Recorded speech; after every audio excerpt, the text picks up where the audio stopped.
अस्सलाम वालेकुम नाजरीन, आप देख रहे हैं program the review Kamran Yousuf और शहबाज राना के साथ। द रिव्यू में हम पाकिस्तान की मईशत, खारजा अमूर और नेशनल सिक्योरिटी से जुड़े मामलात पर बात करते हैं। गुज़श्ता माह हमने देखा कि फाइनेंशियल एक्शन टास्क फोर्स का एक अहम इजलास हुआ। पाकिस्तान को तो शायद तवक्को थी कि पाकिस्तान ग्रे लिस्ट से निकल जाएगा, क्योंकि 27 में से जो 26 नुकात थे पाकिस्तान ने उस पर अमल दरामद कर लिया था। लेकिन पाकिस्तान की तवक्कुआत के बरक्स पाकिस्तान को एक नया प्लान दिया गया जिसमें 6 नए नुकात सामने आए, और उसमें से जो अहम जो फोकस है इसका, अब फैटफ चाह रहा है कि पाकिस्तान में खास करके जो रियल स्टेट का शोबा है उसमें उनको खदशा है कि ये काला धन या मनी लॉन्ड्रिंग के लिए इस्तेमाल हो सकता है, तो पाकिस्तान को इसको बेहतर करने की ज़रूरत है। तो शहबाज, ये इंपॉर्टेंट एरिया है और मेरे ख्याल में ये ढकी छुपी बात नहीं है कि पाकिस्तान का जो रियल स्टेट सेक्टर है इसमें ज़ाहिर है कि काला धन इस्तेमाल होता है। इसका जो एक मिसाल से मैं कोट करना चाहूँगा। आपको पता है कि मई 2016 में मुल्ला अब्दुल मंसूर, जो मुल्ला उमर के बाद तालिबान के चीफ थे, वो ड्रोन हमले में जब ईरान से के रास्ते पाकिस्तान वो आ रहे थे, मारे गए पाकिस्तान के अंदर, और अमरीकी ड्रोन हमले में। तो 2019 में जो हमारी फेडरल इन्वेस्टिगेशन एजेंसी है, उन्होंने एंटी टेररिज्म कोर्ट में जो अपनी फाइंडिंग्स पेश की, बाकी चीज़ें तो इससे केस से रिलेटेड नहीं है। एक इंटरेस्टिंग फैक्ट जो उन्होंने बताया कि मुल्ला मंसूर ने जाली जो दस्तावेजात हैं उनको इस्तेमाल करते हुए पाकिस्तान में प्रॉपर्टीज खरीदी। अब ये मामला को 5 साल पुराना है।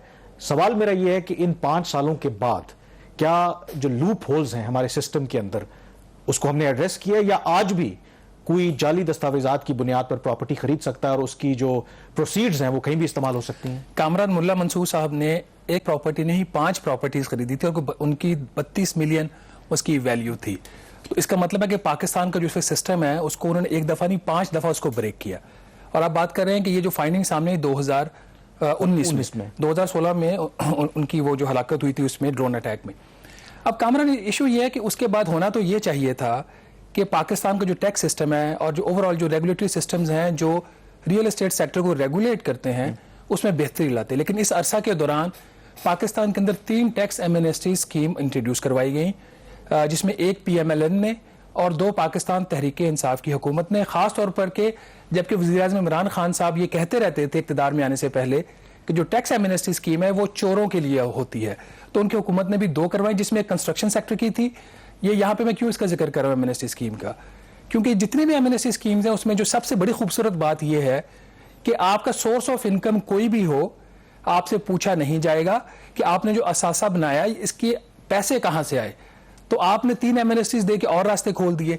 आज भी पाकिस्तान के अंदर इफेक्टिवली तो टैक्स एमनेस्टी जो है वो 30 जून को खत्म हो चुकी है, लेकिन कानून के अंदर इन्होंने ऐसी उसके अंदर एक लैकूना रखा हुआ है कि आप बैक डोर से एक एंट्री भी इन्होंने देने की इस बजट में कोशिश किया। ये जो पस मंजर आपने बताया है, तो इसका मतलब है कि जो फैटफ ने हमें जो पकड़ा है वो गलत तो नहीं पकड़ा। मेरे ख्याल में हम 2 के कहते हैं कि सियासी मकासद के लिए इस्तेमाल हो भी रहा है, लेकिन हमारी अपनी कमजोरियां तो शायद कहीं ना कहीं हैं। ये कामरान, इस वक्त पाकिस्तान को IMF और फैटफ दोनों ने घेरा हुआ है, और इसकी पॉलिटिकल रीजंस भी हैं, इसकी जियो स्ट्रेटेजिक रीजंस भी हैं, और इसकी इकोनॉमिक रीजंस भी हैं। इस वक्त जो सूरत हाल है वो ये है कि बजाय कि हम अपने निज़ाम को ठीक करें, और ऐसे वक्त में जब हमें दोनों तरफ से हम घेरे जा चुके हैं, तो हमें सिस्टम में मजीद उसके अंदर जो है खराबियाँ पैदा नहीं करनी चाहिए। अभी सूरत हाल ये है कि आ बैल मुझे मार वाली बात है। FATF ने पाकिस्तान का जो एक्शन प्लान था उसमें मजीद 6 शराइत उसने ऐड किया, और हमने बड़ी तफसील से पिछले प्रोग्राम में इसको डिस्कस किया था। उसकी जो एक सबसे इंपॉर्टेंट शर्त है कामरान, वो मैं दोबारा पढ़ देता हूं कि Pakistan will have to demonstrate that supervisors were conducting both on site and off site supervision that commensurate with specific risks associated with designated non-financial businesses and persons, including applying appropriate sanctions where necessary। अब जो ये जो DNFBPs हैं, जो designated non-financial businesses and persons, ये कौन है? सबसे पहले इसमें आते हैं रियल एस्टेट एजेंट्स, फिर आते हैं ज्वेलर्स, फिर आपके आते हैं लॉयर्स, फिर आते हैं चार्टर्ड अकाउंटेंट्स। तो ऐसा सेक्टर जो कि फैटफ ने पहले ही उसको रेड फ्लैग कर दिया है, उसके अंदर हुकूमत क्या कर रही है ये देखने की बात है। इस बजट के अंदर हमने बजाय के निज़ाम को ठीक करने के उसके अंदर मजीद खराबियां पैदा की है। पहले क्या खराबी थी वो मैं पॉइंट आउट कर देता हूं। पाकिस्तान के अंदर आप सुबह प्लॉट खरीदने जाएं, उसकी 3 कीमतें हैं। एक कीमत जो डिप्टी कलेक्टर का रेट होता है, जो सबसे कम होता है, जिसके ऊपर आप सूबाई हुकूमत को टैक्स देते हैं। मिसाल हम इसकी इस तरह ले लेते हैं کہ 5 करोड़ रुपए का आपने एक प्लॉट लिया, उसकी जो डीसी वैल्यू है वो 2 करोड़ रुपए है। अच्छा, उसके बाद ऊपर आ जाती है एफबीआर की वैल्यूएशन रेट। जो एफबीआर की वैल्यूएशन रेट है वो डीसी रेट से बेहतर है, वो होगी 3 करोड़ रुपया। एफबीआर की वैल्यूएशन रेट के ऊपर आप वफाकी हुकूमत को कैपिटल गेन्स टैक्स और जो उसका विद होल्डिंग टैक्स होता है जायदाद की खरीद और फरोख्त का, वो देते हो, वो आपने दे दिया 3 करोड़ रुपया। असल में प्लॉट खरीदा आपने 5 करोड़ रुपए का। तो जो 2 करोड़ रुपया ऊपर वाला है, ये कहीं ना कहीं से काला धन के जरिए टैक्स अवॉइडेड मनी से आप उसका पूरा कर रहे हो। इसकी कामरान सिर्फ अगर मिसाल के तौर पर अगर हम इसको देख लें कि हमने नाज़रीन, अगर आप डाटा आपका बहुत ज़्यादा ऑनलाइन अवेलेबल होता है, एक बड़ी पॉपुलर वेबसाइट है ज़मीन.com, उसकी वेबसाइट पे जाएं और एफबीआर की जो वैल्यूएशन टेबल्स हैं उसको उसके साथ आप कंपेयर कर लें, तो सिर्फ 300 ट्रांजैक्शन जो सिर्फ रहायशी इलाकों की थी, इसमें हमने कमर्शियल शामिल नहीं की, 300 ट्रांजैक्शंस में 13 अरब रुपया जो था वो एफबीआर वैल्यूएशन रेट के ऊपर अदा हुआ है। ये 13 अरब रुपया कहीं से तो आया होगा। अगर ये सारा वाइट मनी था तो फिर तो लोग उसको 5 करोड़ रुपए पे डिक्लेयर करके, जो मैंने मिसाल दी थी, तो उस पे ऊपर अपना टैक्स पे कर देते और निकल जाते। लेकिन चूंकि अवाम ने कुछ इसमें गलत नहीं किया, जो 13 अरब जिन्होंने दिया इजाफी, उनको आपने सिस्टम के अंदर लूप होल खुद दिया हुआ है। ये लूप होल कुछ दबाव की वजह से रखा गया है सिस्टम के अंदर, हुकूमत को भी पता है, हम सबको भी पता है।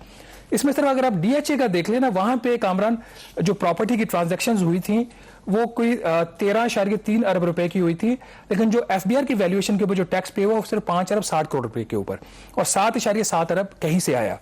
बहरिया टाउन में भी 110 प्रॉपर्टी ट्रांजैक्शंस रेजिडेंशियल थी, 2.6 अरब रुपए उनकी वैल्यू थी, सिर्फ 49 करोड़ रुपए में वो क्लियर हुई एफबीआर की वैल्यूएशन के ऊपर, और 2.1 अरब वहां पे कहीं से आया। और इसी तरह जो गुलशन इकबाल का एरिया, वहां पे भी, क्योंकि ये 3 सेक्टर्स ऐसे थे वहां पे एरियाज कराची में जहां पे बहुत ज्यादा ट्रांजैक्शन, और अब 3 सेक्टर्स की 300 ट्रांजैक्शन में 14 अरब रुपए के करीब ओवर एंड अबव आपको एफबीआर की वैल्यूएशन। तो पूरे मुल्क का अंदाजा लगाइए कि कितनी यहां पे हो रही है, यहां पे ब्लैक मनी हो रही है। फिर इस तरह के वाकयात आते हैं जिसका आपने मुल्ला मंसूर का जो आपने वहां पे जिक्र किया। अब सवाल यह है कि क्या एफबीआर को नहीं पता? This is the most important question. जो फेडरल टैक्स ओम्बड्समैन है, उन्होंने दिसंबर 2019 में एफबीआर को एक चिट्ठी लिखी कि कोई 12,000 के करीब हाउसिंग सोसाइटीज थी। उनका कि ये हाउसिंग सोसाइटीज पूरे मुल्क के अंदर काम कर रही हैं, ये जब कोई प्रॉपर्टी बेचती हैं, प्लॉट बेचती हैं, तो बेचने वाले से भी टैक्स डिडक्ट करती हैं और जो खरीदने वाला उससे भी टैक्स डिडक्ट करती है as a withholding agent of the FBR. तो क्या ये आपको टैक्स पे कर रही हैं? कामरान, ये एक बड़ी ही एक अफसोसनाक सूरत हाल है। नाज़रीन, 1.5 साल का अरसा गुजर चुका है। जो मई 2021 में एफबीआर एफटीओ को अपनी कंप्लायंस रिपोर्ट देता है, उसके मुताबिक अभी तक उसमें से सिर्फ 7,645 तकरीबन 65% जो आइडेंटिफाइड थी उसका वो उन्होंने जी हमारे टैक्स नेट में आ चुकी हैं, और बाकी कोई 4100 के करीब ऐसी हैं जो कि उन्होंने कहा कि टैक्स नेट में नहीं है। अब क्या ये हाउसिंग सोसाइटीज कहीं छुपी बैठी हुई हैं? क्या एफबीआर को नहीं पता? हम सिर्फ इसकी 3 बड़े शहरों की मिसालें दे देते हैं जहां पे सबसे ज्यादा प्रॉपर्टी का काम होता है, जहां पे सबसे ज्यादा जो रेट्स हैं। कामरान, सिर्फ इस्लामाबाद में जहां पे एफबीआर का हेडक्वार्टर भी है, 1747 हाउसिंग सोसाइटीज एफटीओ ने 1.5 साल पहले उनको पॉइंट आउट किया, आज तक वो रजिस्टर्ड एफबीआर के साथ नहीं हुई। लाहौर के अंदर 1153, कराची 674। तो ये वो सारी सूरत हाल है। इससे फिर सवाल ये पैदा होता है कि हम फिर टैक्स कलेक्शन हमारी क्यों नहीं बढ़ रही? क्योंकि ये हमारे सामने एक बड़ी ग्लेयरिंग एग्जांपल है, और मेरा नहीं ख्याल कि एफबीआर को मतलब मैं अगर वो कहें जी हमें नहीं पता, बिल्कुल उनको पता है, तो शायद इसमें उनकी मिली भगत होती है, क्योंकि ज़ाहिर अरबों का ये बिजनेस है और आपको पता है कि कोई एफबीआर या बाकी जो हमारे इदारे हैं इतने नीट एंड क्लीन हैं तो नहीं। अब इसके साथ साथ एक और जो इशू है, ये तो आपने ज़ाहिर है कि जेन्युइन इशू, दूसरा कि ये जो रियल स्टेट की बात करें, एक प्रपोजल पहले डिस्कशन में आया कि ये जो इससे इनकम होती है लोगों को, उसको as a normal business income समझा जाए और उसके मुताबिक टैक्स लगाया जाए। तो ये क्या कहानी है कि रातों रात खामोशी के साथ हुकूमत ने वो प्लान भी नहीं किया और अब वो as a business income treat नहीं होगी? तो आपको लगता नहीं है कि ये एक डिस्क्रिमिनेटरी है कि क्योंकि है तो रियल स्टेट का काम बिजनेस है ना, तो आप उसको एक स्पेशल ट्रीटमेंट क्यों देते हैं? अब 2 इसमें अमेंडमेंट्स थी बजट के अंदर जो प्रपोज थी रियल एस्टेट सेक्टर से रिलेटेड। एक तो ये था कि उनके जो कैपिटल गेन्स टैक्स है उसके जो रेट्स हैं, एक अगर 50 लाख से ज्यादा उनकी आमदन है तो उसको नॉर्मल में ले जाओ। वहां पे एफबीआर ने विड्रॉ किया, रेट्स थोड़े से बढ़ा दिए, लेकिन उन्होंने कहा जी 15% से हम ज्यादा नहीं लेंगे। आप और मैं depending upon our income level 35% तक देते हैं, और जो सबसे ज्यादा इस वक्त मुनाफा कमाया जा रहा है ना, सबसे ज्यादा पाकिस्तान के अंदर, और हवाई पैसा सारा आ और जा रहा है, वो रियल एस्टेट सेक्टर है। तो एक प्रपोजल ये था कि जो बहुत ज्यादा प्रॉपर्टी ट्रांजैक्शंस कर रहे हैं उनको बजाय कि वो कैपिटल गेन्स टैक्स दें, वो अपने गोशवारे जमा करवाएं और उनकी जो आमदन होगी उसको हम बिजनेस आमदन ट्रीट करेंगे। लेकिन कामरान, ये बड़ी बदकिस्मती की बात है कि वज़ीर आज़म इमरान खान साहब कहते थे कि मैं माफियाज के खिलाफ जंग लड़ूंगा। 29 जून को बजट अप्रूव होना था और 28 जून को व्हाट्सएप मैसेज आता है FBR में कि ये वाली अमेंडमेंट उड़ा दो, और वो उड़ जाती है। ये हमारे जराए बता रहे हैं। अगर हुकूमत के पास इसके अलावा कुछ जस्टिफिकेशन है तो आए हमें बताएं कि इसको वहां से खत्म करने का क्या मकसद है, जबकि senate standing committee on finance में इस अमेंडमेंट को अगर उन्होंने डिफेंड किया। मैं इसको ये कहूं कि ज़ाहिर है कि 2 एमनेस्टी स्कीम्स तो इन्होंने वैसे ही दी, तो ये क्या तीसरी एक एमनेस्टी स्कीम ही आप इसे समझ लें और बस खामोशी के साथ नाम उसका आप बेशक जो भी बदल दें कि खामोशी के साथ चोर दरवाजे से एक दफा फिर जो रियल स्टेट के सेक्टर है उसमें इतना ज्यादा बेनिफिट दिया गया है। तो वो बिजनेस कि आप अगर रियल स्टेट के अलावा कोई और बिजनेस कर रहे हैं आप उस पर शायद मैक्सिमम 35% आपको टैक्स देना पड़ता है, यहां पर सिर्फ 15% आप और हिसाब भी नहीं देना तो पड़ता। जो बात जहां से हमने सारा प्रोग्राम शुरू किया था कि हिसाब नहीं देना पड़ता, फिर वहां से मनी लॉन्ड्रिंग भी होगी, अल्लाह ना करे टेरर फाइनेंसिंग भी होगी, फिर आप कहते हैं कि फैटफ जो है पाकिस्तान के साथ ज्यादती। मेरे ख्याल में ब्रेक पे जाते हैं और ब्रेक के बाद डॉक्टर इकरामुल हक टैक्स अमूर के माहिर हैं, तो उनके सामने ये तमाम मामलात रखेंगे कि ये हो क्या रहा है। ब्रेक के बाद इस पर बात करेंगे।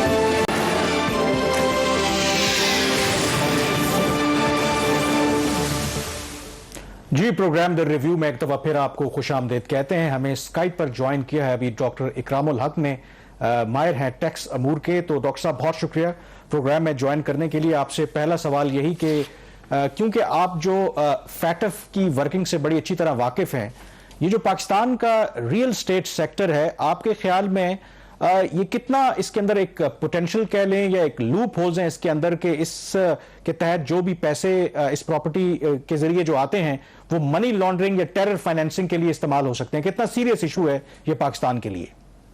जी, मेरा ख्याल है कि बहुत शुक्रिया आपके मुझे इस मौजू पर बात करने के लिए। फाइनेंशियल एक्शन टास्क फोर्स ने एक से ज़्यादा मरतबा पाकिस्तान की जो म्यूचुअल एवेल्यूएशन रिपोर्ट होती है, जो 25 एक्शंस हैं, उनके अलावा एक कम्प्रीहेंसिव म्यूचुअल एवेल्यूएशन रिपोर्ट में ये बात बहुत दफ़ा बताई है कि हमारा जो रियल एस्टेट सेक्टर है, इसके अंदर एक तो बहुत बड़ी इन्वेस्टमेंट है कंट्री की, और यहाँ खाली प्लॉट्स लेकर लोग जो स्पेकुलेटिव काम करते हैं, और चूँकि इसमें मुनाफा बहुत ज़्यादा था तो लोगों ने इसको बहुत बैंकों के मुकाबले में और हमारी जो स्टॉक मार्केट थी उसके मुकाबले में इसको जो है वो ज़्यादा प्रेफरेंस दी। अब वहाँ मसला ये है कि एक FBR का रेट है, एक जो डिप्टी कलेक्टर्स होते हैं उनका रेट है, और एक रियल ट्रांजैक्शन वैल्यू होती है। अब इसमें फेडरल बोर्ड ऑफ रेवेन्यू ने खुद एक बहुत बड़ी हमाकत की है, जबकि वो फाइनेंशियल एक्शन टास्क फोर्स में इसके वॉल टॉक भी हैं कि उन्होंने एक अपनी वैल्यू बना ली। अब उस वैल्यू के ऊपर अगर आप ट्रांजैक्शन कर ले तो आपसे सवाल नहीं पूछा जाता था।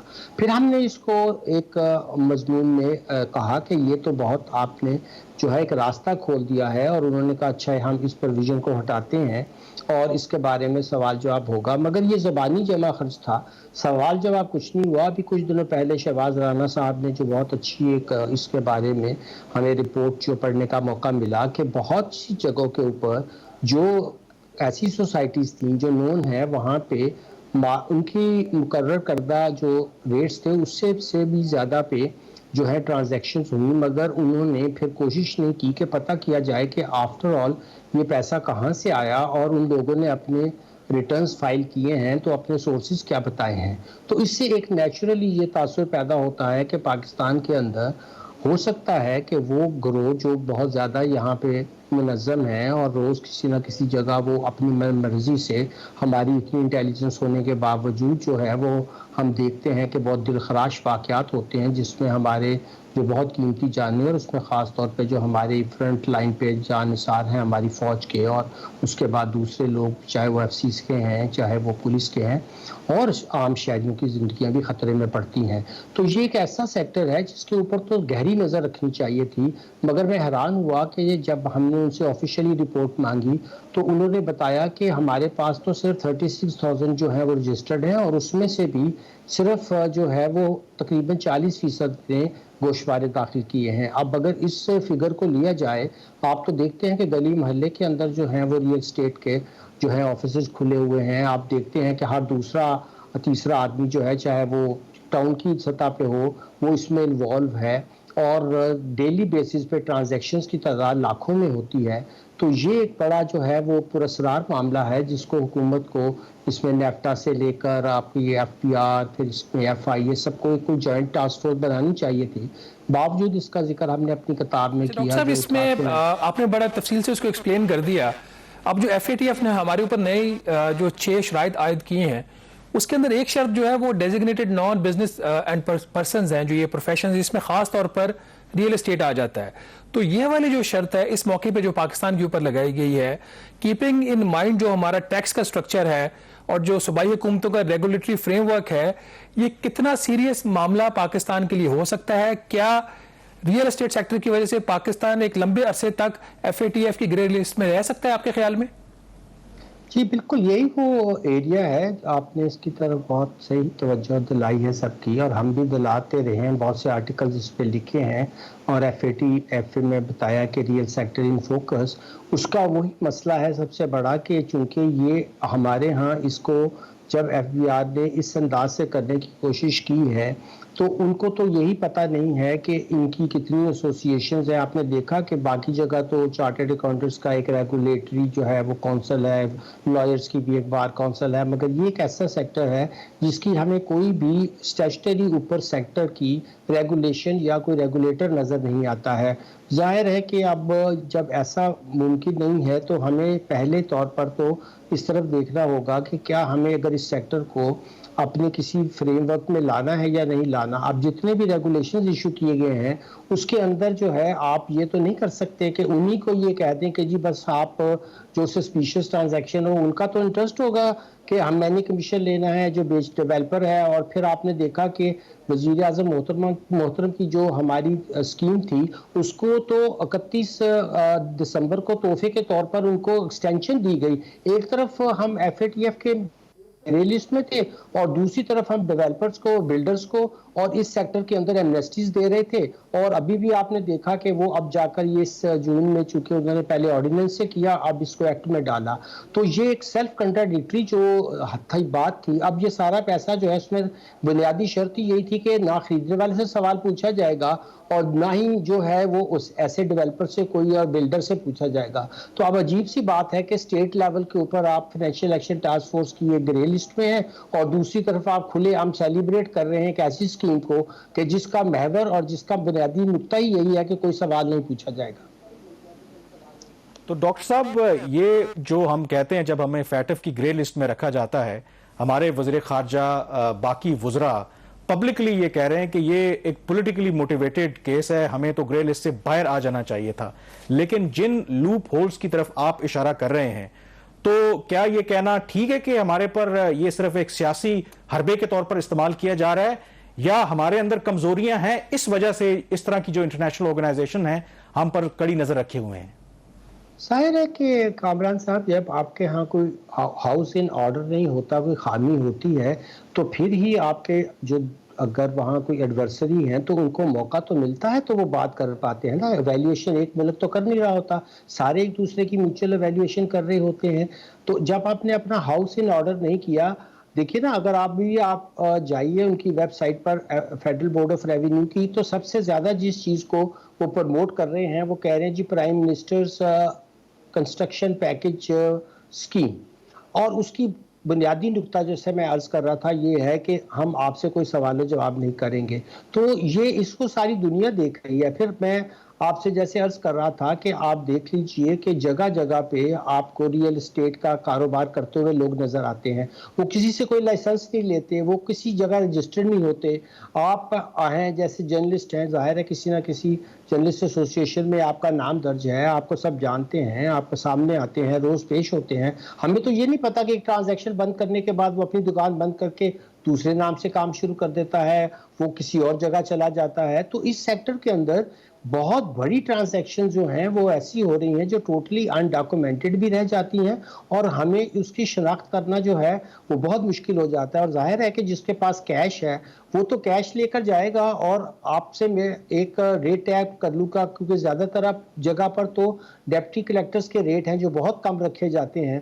اس کی وجہ بھی یہی ہے کہ اس کاروبار میں الج کیا جاتا ہے کہ جو ہمارے وہ لوگ ہیں, جو افسران ہیں, وہ بھی اپنی بلیک منی بے نامی لوگوں کے ذریعے چھپاتے ہیں, تو اس لیے انہوں نے ریٹ اس میں بہت کم رکھے ہوتے ہیں, مارکیٹ کے ریٹ کے مطابق وہ نہیں لیتے ہیں. تو اس کی وجہ سے دیکھیے ایک ویسٹڈ انٹرسٹ بھی, کیونکہ لینڈ از اے پریشس جو ہے وہ ایسٹ ہوتا ہے کسی ملک کا, اس کے ذریعے ہی وہ سکائی رائز بناتے ہیں, اسی سے وہ ڈیولپمنٹ کے ماڈل بناتے ہیں, اسی کو وہ پلان کرتے ہیں. ڈاکٹر صاحب قطع کلامی ہو رہی ہے, ہمارے پاس تھوڑا سا وقت کم ہے. ڈاکٹر صاحب 2 اٹیمپٹس ہوئی ہیں اس بجٹ کے اندر کہ جو ریئل اسٹیٹ سیکٹرز کو ریگولیٹ کیا جائے. ایک تو ان کا نارمل انکم ٹیکس رجیم میں لے کے آنا چاہ رہے تھے, اس پہ ریورسل ہوا پارشل. پھر دوسرا جو سب سے بڑی امینڈمنٹ تھی جو سیکشن 37 کے اندر تھی کہ جی ان کی اگر بہت زیادہ کوئی پراپرٹی ٹرانزیکشنز ہو رہی ہیں تو اس کو ہم نارمل بزنس انکم ٹریٹ کریں گے. تو یہ جو امینڈمنٹس واپس ہوتی ہیں یا پارشلی امینڈ ہوتی ہیں, یہ تو سیاسی قیادت کرتی ہے. تو ایف بی آر جو ہے وہ کس حد تک قصوروار ہے ساری گیم کے اندر؟ کیا ایف بی آر بھی اس میں انوالو ہے یا دونوں ایف بی آر اور سیاسی قیادت اس کے قصوروار ہیں؟ دیکھیں ایف بی آر کو ہم اس میں مکمل قصوروار تو قرار نہیں دے سکتے. یہ جب پہلے بنا تھا تو ظاہر ہے کہ وزیر خزانہ محترم نے بھی دیکھا ہوگا اور وہاں جو ایڈوائزر تشریف فرما ہیں ریونیو کے اور فائنانس دونوں کے, انہوں نے بھی دیکھا ہوگا اور کیبنٹ نے بھی بل کے اندر تو یہ بات چلی گئی تھی. شہباز رانا صاحب آپ کو پتا ہے یہ بل کا پارٹ تھا کہ آئندہ سے ان کی جو انکم ہے وہ بزنس ہیڈ میں ہوگی, جہاں آپ کو پورے آڈیٹڈ اکاؤنٹس آپ دینے پڑتے ہیں اور ساری چیزیں دینی پڑتی ہیں. مگر یکدم کیا ہوا کہ ہم حیران رہ گئے کہ جب آخری دن انہوں نے ایک سیپریٹ بل کے ذریعے یا کسی اور طریقے سے, جس کا ابھی تک مجھے تو علم نہیں ہے, تو انہوں نے اس کو آخری دن کے اندر جا کر وہاں سے وہ جو تھی, ہم ظاہر ہے یہاں زیادہ ٹیکنیکل نہیں ہونا چاہیں گے بلکہ یہ کہنا چاہیں گے کہ انہوں نے وہاں سے بزنس سے نکال کر اس کو دوبارہ سے اس رجیم میں ڈال دیا جہاں صرف آپ کو سیل پرائز دکھانی ہے, جو ہمیشہ ہم نے کہا کہ انڈرسٹیٹڈ ہوتی ہے, اور اسی حساب سے آپ اپنی کاسٹ ویلیو کو ایڈجسٹ کر کے تو صرف آپ بچ جائیں گے, آپ کو کچھ بھی نہیں دینا پڑے گا, اور 4 سال سے زیادہ اگر آپ دیں گے تو زیرو ہو جائے گا. اسی طرح جیسے جیسے مدت کم ہوتی جائے گی آپ نے دیکھا کہ اس کے ریٹ بھی ریڈیکولسلی لو ہے, 3.5%, 7.5%, 15% اور میکسیمم اس میں 20%. تو یہ ایک جو ہے ڈاکومنٹیشن کی طرف جانے کا فائنینشیل ایکشن ٹاسک فورس میں ان ٹرانزیکشنز کو جو ہے ریکارڈ پہ لانے کے بالکل الٹ عمل ہوا ہے. اور اس پہ آپ نے دیکھا بھی کہ آج کے آرٹیکل بھی اسی کے بارے میں ذکر بھی کرتا ہے کہ محض اب آپ اس کو اگر ڈال بھی دیں گے ایک سیکشن میں, تو جب آپ تک اس کا چارجنگ سیکشن یعنی جس ہیڈ میں اس نے ٹیکس ہونا ہے جب تک اس کو تبدیل نہیں کریں گے تو یہ نہیں ہوگا. تو آپ نے ایک بہت اچھی چیز کی طرف اشارہ کیا ہے کہ یہ تو کوئی لاسٹ منٹ بہت بڑی کہیں سے پریشر آیا ہے جس کی وجہ سے انہوں نے یہ کیا.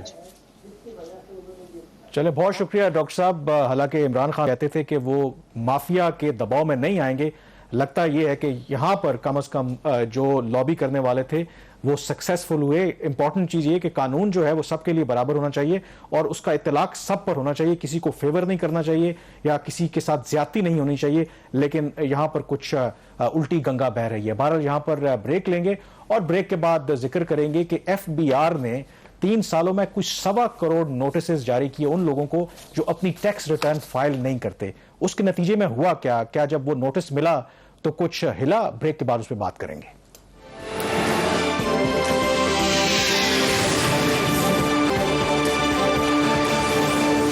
جی بریک کے بعد ایک دفعہ پھر آپ کو خوش آمدید کہتے ہیں. ایف بی آر کی کارکردگی کے حوالے سے ہی بات کر رہے ہیں. پاکستان میں یہ بہت بڑا مسئلہ ہے کہ جتنا ٹیکس اکٹھا ہونا چاہیے اتنا ٹیکس اکٹھا ہوتا نہیں ہے. وزیر اعظم عمران خان جب اپوزیشن میں تھے وہ دعوے کرتے تھے کہ جب وہ آئیں گے تو پاکستان کی جو ٹیکس کلیکشن ہے اس کو بہت بڑھا دیں گے, اس کی ٹیکس بیس بھی بڑھائیں گے. لیکن شہباز انٹرسٹنگ اعداد و شمار ہیں جو قومی اسمبلی کو بتائے گئے ہیں اسٹینڈنگ کمیٹی کو کہ 3 سالوں میں ایف بی آر نے, میرے لیے بھی بڑی حیران کن خبر ہے کہ 1 کروڑ 30 لاکھ نوٹسز ان لوگوں کو جو ریگولر یا جو اپنے گوشوارے ٹیکس جمع نہیں کرواتے. تو دیکھنے میں تو بڑی امپریسو نظر آتی ہے کہ جی وہ ٹارگٹ کر رہے ہیں, नतीजा क्या निकला है 1 करोड़ 30 लाख जो नोटिसेस लोगों को गए अच्छा, एक तो कामरान ये senate standing committee on finance में ये प्रेजेंटेशन हुई है, पार्लियामेंट में गई, मतलब पार्लियामेंट में गई है, नेशनल असेंबली में नहीं गई। इसमें मेरे लिए खुद ही बड़ा हैरान कुन फिगर था। हमें राइट लेफ्ट से आवाजें तो आती थी जिनको नोटिस मिलते थे कि जी बहुत बेतहाशा नोटिस दिए जा रहे हैं टैक्स के, लेकिन इसमें एक चीज मैं बिल्कुल स्टार्ट में क्लैरिफाई कर दूं, ये जो टैक्स नोटिस गए हैं ये 1 crore 28 lakh to be precise उन लोगों को गए हैं जो आपने आमदन के गोशवारे नहीं जमा करवाते। ठीक है, जो टैक्स पेयर्स हैं, अगर मैं हूं या आप हैं, तो हमें ये नोटिस नहीं आए। तो यहां भी क्लैरिफाई कर लें। बल्कि जब फिर ऑडिट का होता है वो एक सेपरेट चीज है कि ऑडिट का वो एक सेपरेट चीज है। ठीक है। अच्छा, इसके अंदर जो नोटिस गए, बात आपकी बिल्कुल ठीक थी। फिर तो चूंकि वज़ीर-ए-आज़म इमरान खान साहब का ये दावा था कि मैं अपनी टैक्स बेस ब्रॉडन करूंगा, जो बोझ चंद मखसूस तबकों के ऊपर पड़ रहा है वो मैं ब्रॉडन कर दूंगा, हर किसी को बोझ बर्दाश्त करना पड़ेगा। तो उस पॉलिसी के लिहाज से तो ये ठीक इन्होंने किया, लेकिन असल बात इसमें कामरान ये है कि एक्चुअली 1 करोड़ 28 लाख के मुकाबले में जिन अफराद ने इस नोटिस को कुछ अहमियत दी, जिन्होंने कहा कि वाकई नोटिस मिला है तो कुछ हिला है, वो थे सिर्फ 13 लाख। मतलब हर 10 में से एक शख्स ने एफबीआर को नोटिस का जो उसको मिला उसको उसने रिस्पॉन्ड किया। और इसमें ज्यादा इंपॉर्टेंट ये था कि एफबीआर ने इसके अंदर जो वैल्यूएशन थी उसकी कि इनको 1 करोड़ 28 लाख जो नोटिस दिए हैं उससे इनको कोई 64 अरब रुपए से ज्यादा टैक्स मिलेगा। वो एक्चुअली कामरान मिला है सिर्फ 2 अरब और 60 करोड़ रुपया, यानी कि जो इनकी तवक्को थी उसका सिर्फ 4% इनको मिला है, इसका जो रेवेन्यू मिला। अब इसमें सवाल ये है, ब्रेकअप भी है कि सबसे ज्यादा जो इसमें नोटिस दिए गए ना वो पीटीआई की हुकूमत का जो दूसरा साल था, माली साल 2019 और 20, उसके अंदर जो मैक्सिमम नोटिस इन्होंने दिए एक साल में वो तकरीबन 63 लाख नोटिस दिए। और उसके मुकाबले में जो इनको वहां से रिटर्न आया वो कोई आया, इनको सिर्फ 3 लाख भी वहां से रिटर्न कामरान नहीं आया, और 67 करोड़ रुपए का इनको टैक्स मिला, जबकि इनकी तवक्को थी कि उस साल में इनको को तकरीबन 13 अरब। मेरा सवाल इसमें यह है कि 3 सालों में 1 करोड़ 28 लाख नोटिस जारी होते हैं, 13 लाख लोग सिर्फ उसको रिस्पॉन्ड करते हैं, बाकी 1 करोड़ 15 लाख जिन्होंने इन नोटिस को हवा में उड़ा दिया, तो एफबीआर ने उसके बाद कोई कार्रवाई नहीं की। मतलब इससे तो मुझे इनकरेजमेंट हो रही है कि मुझे क्या पेन लेने की जरूरत है कि हर साल मैं अपनी टैक्स रिटर्न भरता हूं, कि जो ओपनली लोग वायलेट करते हैं जब एफबीआर ने कोई एक्शन ही नहीं लेना। इसमें 2 बातें हैं। एक बात यह है कि कुछ, और ये डॉक्टर इशफाक जो है मेंबर आईआर ऑपरेशंस के, उन्होंने ये कमेटी में ये चीज एडमिट भी की कि कुछ नोटिस ऐसे लोगों को चले गए थे जिनका रिटर्न अदा करना बनता ही नहीं था। कौन लोग ऐसे हैं जिनका रिटर्न अदा करना बनता नहीं है? जिनकी सालाना आमदन 4 लाख से कम है, ओवरसीज पाकिस्तानीज हैं, या कुछ उसके कैटेगराइजेशन की हुई है, उन लोगों को तो बनता ही नहीं था, तो उनको भी नोटिस चले गए। तो एक तो ये फैक्टर, इन्होंने अपना होमवर्क किए बगैर नोटिस दिए। दूसरा इसके अंदर ये था, जो कि मुसादिक मलिक कमेटी के उसमें मेंबर भी हैं, कि उन्होंने ये कहा कि ये लगता है जो 11.5 मिलियन जो इसको तकरीबन 1.25 करोड़ 15 लाख जो नोटिस हैं, ये एफबीआर, उनका ये ख्याल है एफबीआर की तरफ से एक अटेम्प्ट थी लोगों को हैरेस करने की। अच्छा। और इसके ऊपर कमेटी की बड़ी स्ट्रांग रिजर्वेशंस थी कि एफबीआर जिस तरीके से मूव कर रहा है उससे लगता है ऐसा कि मुआशरे के अंदर करप्शन बढ़ रही है, एफबीआर के अंदर करप्शन बढ़ रही है। और ये कमेंट किसी और के नहीं थे कामरान, आजम सवाती जो हैं, जो आपके वफाकी वजीर रेलवे हैं, उनके ये कमेंट थे स्टैंडिंग कमेटी के अंदर कि नोटिस इसलिए दिए कि लोगों को हैरास किया जाए और करप्शन का एक दरवाजा खोला जाए। तो इसमें बॉटम लाइन ये है, बिल्कुल जो नॉन टैक्स पेयर्स हैं, जो आपके सिस्टम के अंदर नहीं आते, आप उनको जरूर पकड़िए, उनके पीछे जाइए। लेकिन इस तरह की कैंपेन शुरू कर देना कि दफ्तर में बैठ के आप डेस्क से नोटिस निकालते जाएं और उसका फॉलो अप भी ना करें, उससे फिर आप ये शो करेंगे, देखिए हम बड़ी कारकर्दगी दिखा रहे हैं कि 1 करोड़ 30 लाख हमने नोटिस या 28 लाख जारी किए हैं, तो बड़ी शानदार कारकर्दगी। एंड रिजल्ट क्या है कि आप किन लोगों पर हाथ डाल रहे हैं? आपने कहा कि उसके अंदर एक ये भी वजह है कि जिन पर टैक्स रिटर्न बनती नहीं है वो उनको भी जारी कर रहे हैं। दिस मीन्स कि कोई होमवर्क किए बगैर बस वो। बॉटम लाइन ये कि आज से कुछ 3 साल पहले कुछ 17 लाख थे लोग जो टैक्स अपने रिटर्न भरते थे सालाना गोशवारे, अब कोई 30 लाख हो गए, तो 13 लाख का इजाफा हुआ है। 10 में से एक बंदे ने रिस्पॉन्ड किया है। तो अगर इस स्पीड से चलते जाए तो इंशाल्लाह ताला अगर 2035-40 पता नहीं कब तक ये को 50-60 लाख। शौकत तरीन साहब तो कहते हैं कि एफबीआर का जो किरदार है कि लोगों को वो हरास ना करें, उसको खत्म करेंगे, थर्ड पार्टी ऑडिट करेंगे। अब देखना यह है कि वो अपनी इस बात पर कितना कायम रहते हैं और वाकई क्या एफबीआर ऐसा करने में कामयाब हो पाएगी या नहीं, ये आने वाला वक्त ही बताएगा। यहां पर ब्रेक लेंगे और ब्रेक के बाद बात करेंगे कि पाकिस्तान और भारत के दरमियान गुज़श्ता चंद माह में जो खुफिया सिफारतकारी चल रही थी वो अचानक से क्यों खत्म होगी। ब्रेक के बाद उस पर बात करेंगे।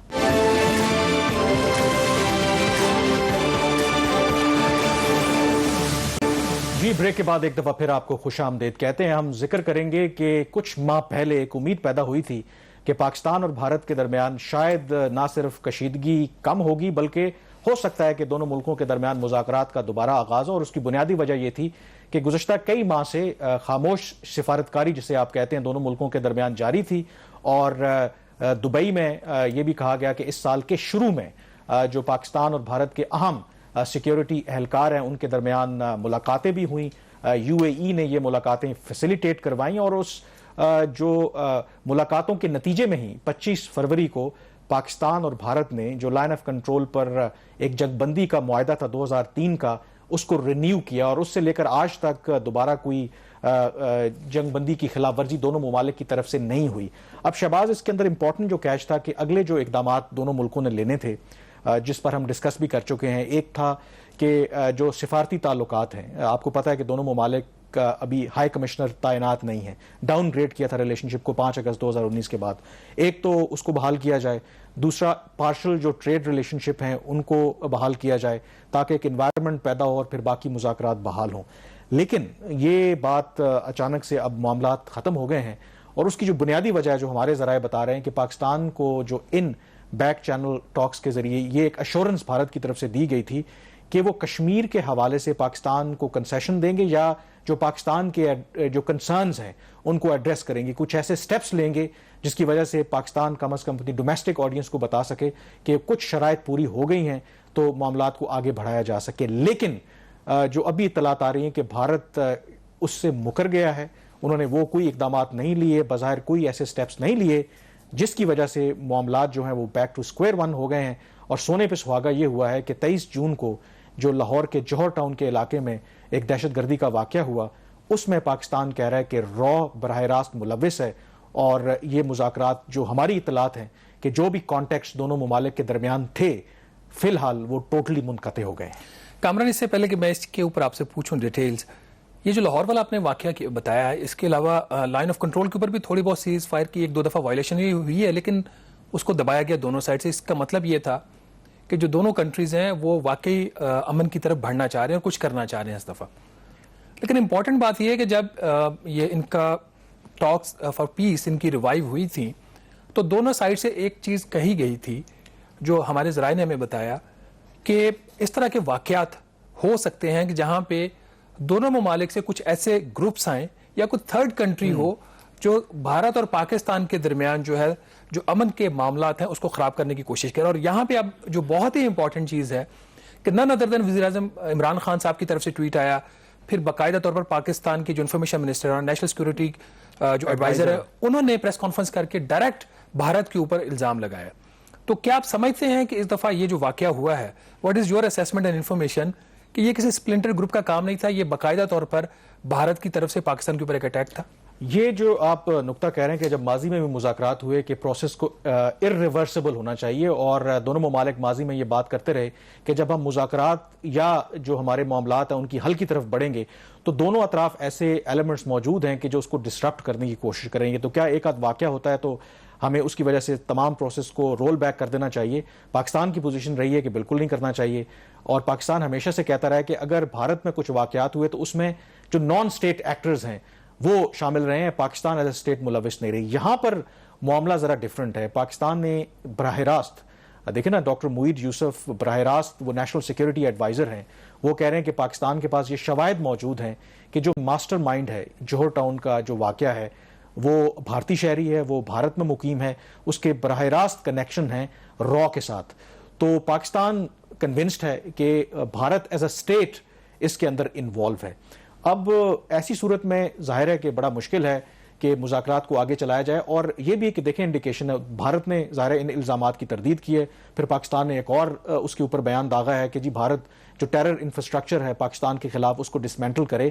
تو جو دونوں ملکوں کے درمیان ایک تو سیز فائر کا اعلان ہوا تھا نا، ایک خاموشی کے ساتھ دونوں ممالک نے یہ بھی فیصلہ کیا تھا کہ وہ میڈیا کا استعمال نہیں کریں گے، وہ بیان بازی ایک دوسرے کے خلاف نہیں کریں گے، وہ سلسلہ بھی اب دوبارہ شروع ہو گیا ہے۔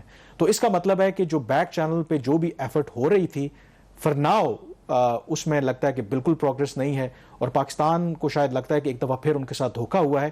لیکن میں ایک چیز یہاں پہ ضرور ایڈ کروں گا کہ آپ یہ مت بھولیں کہ اس وقت آزاد جموں کشمیر میں وہاں پر انتخابات ہونے جا رہے ہیں، اور تحریک انصاف کی حکومت کے خلاف جو ان کی مخالفین ہیں یا پیپلز پارٹی ہے یا نون لیگ ہے وہ الزامات لگا رہی ہے کہ کشمیر پر انہوں نے سودا کیا ہے. تو مجھے کہیں نہ کہیں یہ لگتا ہے کہ اس میں ایک ڈومیسٹک ایلیمنٹ بھی شامل ہے کہ شاید تحریک انصاف یا موجودہ گورنمنٹ اس تاثر کو زائل کرنا چاہتی ہے کہ وہ بھارت یا کشمیر کے موقف پر تھوڑا سافٹ ہیں. تو ہو سکتا ہے کہ تھوڑا ٹیمپریچر انہوں نے بڑھایا ہے.